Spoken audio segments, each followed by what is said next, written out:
Nabangga ng bus ang isang tricycle sa Calasiao, Pangasinan. Nasawi ang nagmamaneho ng tricycle matapos siyang mahulog sa gilid ng kalsada at magulungan pa ng bus. Makibalita tayo kay Michael Sison ng GMA Dagupan. Dead on arrival sa ospital ang tricycle driver na si Raul Parangat. Nabangga ng bus ang minamaneho niyang tricycle sa highway sa Barangay Poblacion East, Calasiao, Pangasinan. Nakapark po yung motorized tricycle and then suddenly tinamaan po nung passenger, yung minibus.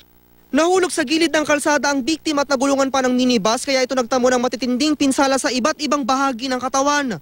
Maaari pong naging malakas po yung impact nung tama doon sa motorized tricycle. Nasa kustudiyan ng Calasiao Police ang driver ng bus si Edward Galol. Ayon sa kanya, nawala ng preno ang bus kaya nangyari ang disgrasya. Irarampa ko naman sa gilid, maraming masasagasaan kong tao.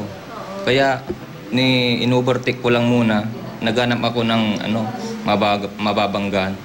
Inihahanda ng kakulang reklamong isasampa laban sa driver.